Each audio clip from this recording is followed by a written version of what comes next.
সামনে বিশেষ করে যে যুবক একঝাঁক বসে রয়েছেন, দাঁড়ানো আছেন, এই দেশ গড়ার ভবিষ্যৎ কারিগর।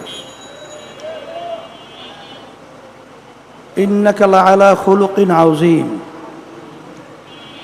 আল্লাহ রাব্বুল আলামিন তার প্রিয় রসুল, প্রিয় নবী মুহাম্মদুর রাসূলুল্লাহ সাল্লাল্লাহু আলাইহি ওয়াসাল্লামকে উত্তম চরিত্রের অধিকারী করে আল্লাহ তাকে সৃষ্টি করেছেন।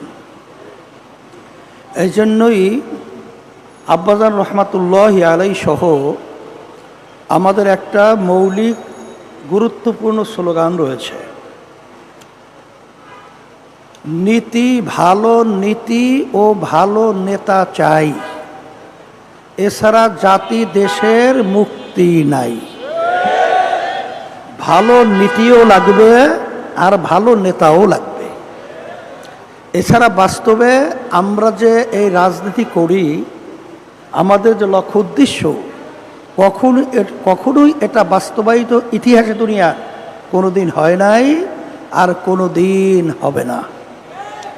বর্তমানে বাংলাদেশের যারা নাকি আওয়ামী লীগ, বিএনপি, জাতীয় পার্টি সহ অন্যান্য নীতি আদর্শ নিয়ে রাজনীতি করে, তারা তো ইসলাম নীতি আদর্শ বাস্তবায়ন করবে এই কথা বলে তারা রাজনীতি করে না।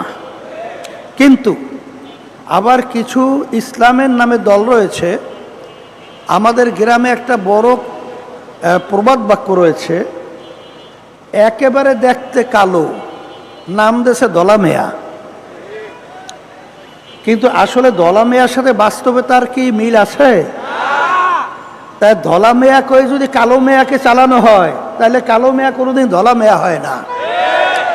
তা ইসলামের নাম দিয়ে যদি বিজাতি এবং যেটা নাকি বলা হয় অনৈতিকতা, উচ্ছৃঙ্খলতা, ধোঁকাবাজি, মিথ্যাচার, এটাও কোনোদিন ইসলাম হয় না। আমরা দেখেছি যাদের কাছে আমরা দেশ সুন্দর পরিচালনার জন্য আমরা রেখেছিলাম, আসলে গ্রামে একটা কথা রয়েছে, শ্রীগালের কাছে মুরগি আমানত বর্গা হেফাজত রাখার মতোই বাস্তবতা হয়েছে।